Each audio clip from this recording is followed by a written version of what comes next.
এই বিপ্লব কুমার দেব তার 4 বছরের মুখ্যমন্ত্রীর অজস্র দুর্নীতি, যে সাতচান ব্লকের আদা কেলেঙ্কারি, এতে জিতেন্দ্র চৌধুরী যুক্ত।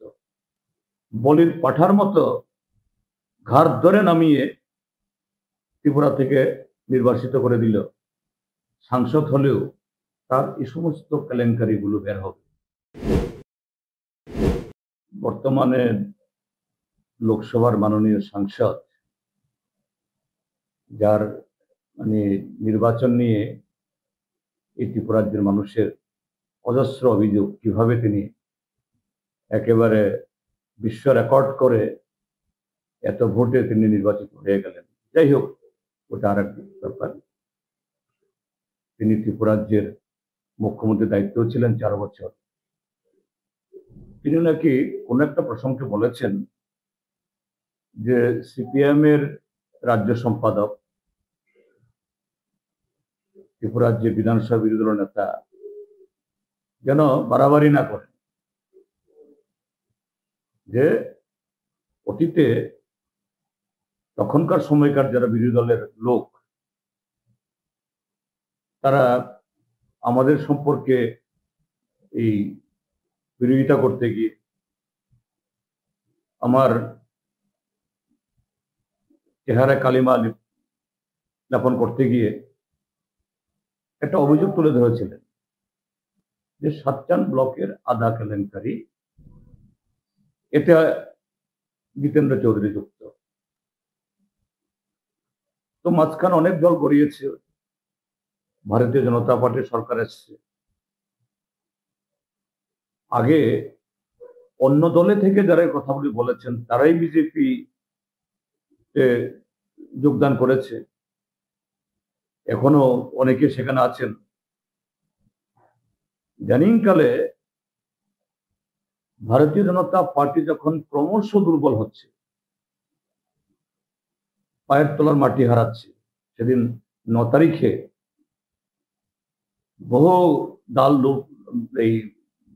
দোল পিটিয়ে ঢঙ্কা নিনাদ করে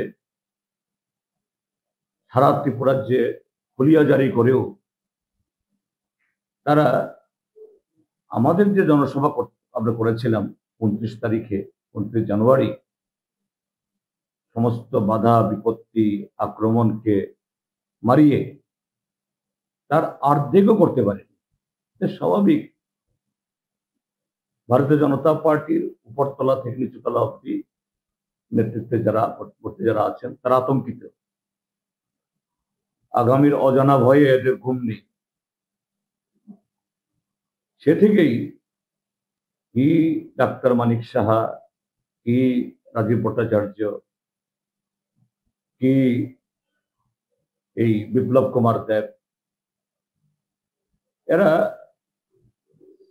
যেখানে সেখানে সুযোগ পেলেই আবল তাবল কথা বলেন, প্রাসঙ্গিকও বলেন, অপ্রাসঙ্গিকও বলেন।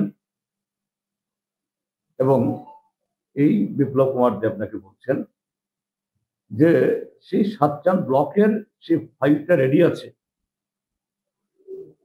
আমি বলে রেখেছি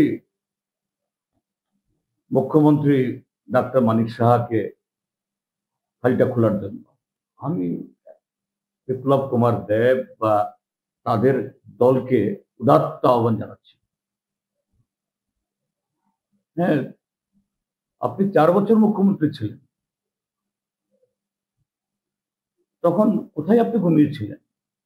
ওই কথায় কথায় ডাক্তার মানিক শাহ এখন বলেন বিরোধী দলের নেতাদের চোখে ছানি পড়েছে। আপনাকে তাহলে চোখে ছানি পড়েছিল? কেন বিপ্লব কুমার দেব এইভাবেই যে কোনো প্রসঙ্গ ছাড়াই, উদ্দেশ্য ছাড়াই, কারণ ছাড়াই, কি সামাজিক অনুষ্ঠান, কি কোনো ধর্মীয় অনুষ্ঠান, কি কোনো এরকম রাজনৈতিক কোনো কর্মসূচি, যে সর্বত্র তিনি সিপিএম কে দেখে নেবেন, সিপিএম এর অস্তিত্ব থাকবে না, বঙ্গোপসাগরে ভাসিয়ে দেবেন ইত্যাদি ইত্যাদি বলছেন। সিপিএম তো কখনো কোনো ব্যক্তির নামে, আমরা বিজেপির বিরুদ্ধে আমরা বলি নীতিগতভাবে, রাজনীতিগতভাবে নীতির সমালোচনা করি, কিন্তু আমরা এককভাবে কোনোদিন মানিক সাহা, বিপ্লব কুমার দেবী বলি না। কিন্তু বিপ্লব কুমার দেবের কেন এই অস্থিরতা? ওই যে মানুষের শরীরে যদি কৃমি হয়, কি বলে, এই দমে অটোমেটিক সে মানে মানুষটা অস্থির থাকে, এক জায়গায় বসতে পারে না। বিপ্লব কুমার দেবেরও তাই। অজস্র প্রশ্ন তার বিরুদ্ধে তার মনে তাড়া করছে। সে পাবলিক তাকে হাত জোর করলেও সেটাকে দেখছে তাকে বোধহয় মারার জন্য ঘুষি দেখাচ্ছে। কারণ 4টা বছর তিনি মুখ্যমন্ত্রী ছিলেন, তাকে কেন